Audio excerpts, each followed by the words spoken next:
delighted to have back with us tonight Hugh Warwick. Back in November 2008, Hugh was here and we had a launch of his then new book, A Prickly Affair. And tonight Hugh is going to be talking about his new book, The Beauty and the Beast, a book about Britain's most loved wild animals and the people who care so much about them.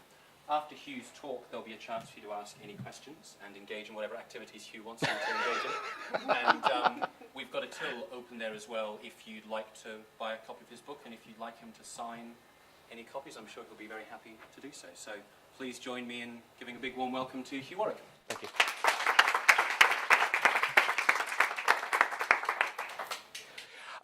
So The Beauty and the Beast is really very, very much a direct a descendant of A Prickly Affair. And in my book about hedgehogs, I've been studying them on and off for 25 years. I've been sort of counting them and radio tracking them and writing about them and goodness knows what else with these poor little animals. But in the end, came to the very reasonable conclusion that they are quite possibly the most important creature on the planet, and have gone so far as to argue that between their muddy little paws is held the key to the salvation of humanity. And what I found quite strange was that some people took issue with this very reasonable proposition and began to suggest that I'd missed the point. You know, I mean, what about dragonflies or adders or toads or beavers or water voles or all of these other creatures out there who have people like me passionately advocating the wonderful, wonderful sort of nature of nature. And that's very simply how the idea of the book came. It was like, I want to do a natural history of this country, but not as a very sort of robust and scientific natural history. I want to do it through the eyes of people who feel passionately about wildlife, because they're people like me, and I feel they're people I might be able to talk to, and they might also open up to me because they realize I've already put myself on the line and pointed out that I am, in some people's eyes, slightly odd already. And so that was simple. It was very simple. And at the bottom of it, there is a sort of serious message, though. And there's a quote from Stephen Jay Gould, which I've stuck up there to remind me to credit him with it, because otherwise I tend to claim it for myself, because I think it's so wonderful. We will not fight to save what we do not love. And this is right at the heart of this book and of the hedgehog book and of my argument about why the hedgehog is so important. Now, the conservation and wildlife groups tend to use what are known as the charismatic megafauna, the elephants and tigers and the whales and the like, to try and seduce us into falling in love with the natural world, because that's what we've got to do. I mean, Gould's quote is absolutely right. We're never really going to commit to doing something unless we've invested that love thing in it. We need that love to motivate us.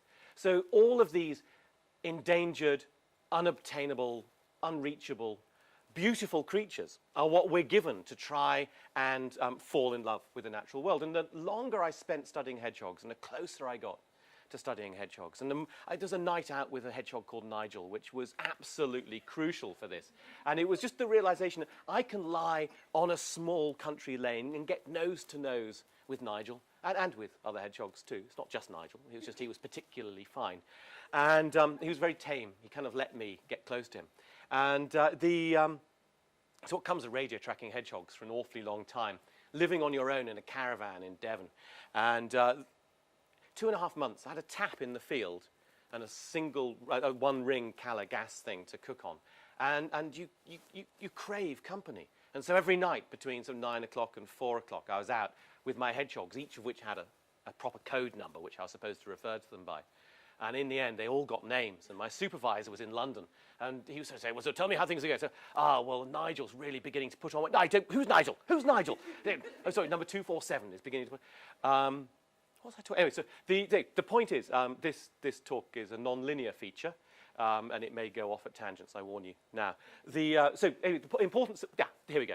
The importance of the hedgehog was that as I was getting really close to Nigel, there was this realization that there's no other wild animal that you can get that close to, or most people can get that close to.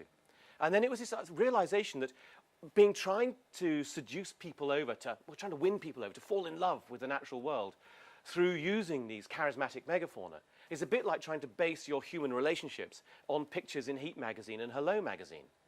I mean, it's exactly the same. The pictures of things in there are endangered and unobtainable and underfed and goodness knows what, or overfed. And the same thing with the pictures of lions and tigers and all these sort of creatures. And in the end, we're going to fall in love with a girl or the boy next door. I'm as likely to get nose to nose with a humpback whale as I am with Angelina Jolie. You know, these things aren't going to happen. But you can get nose to nose with a hedgehog. And the hedgehog is the animal equivalent of the girl or the boy next door, which ties us up with the Gould quote, "We will not fight to save what we do not love." Find an animal that you can get close to. My argument was simple. I still find it amazing that people had the temerity to challenge my logic. But challenge they did. And then the very simple idea of the book shifted a little bit, because I was contacted by an organization called Extinct. It was an art project. Very, very clever title. I was very pleased with that.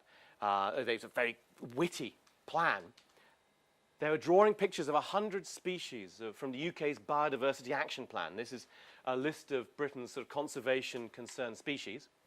And they were going to have an exhibition in a gallery in Manchester, whereby there was going to be lots of information about each of these endangered creatures. And the hedgehog now is on the Biodiversity Action Plan. There's been a 25% decline in hedgehog numbers in the last 10 years alone, possibly up to a 95% decline in the last 60 years. So we know there is a big problem going on with the hedgehogs.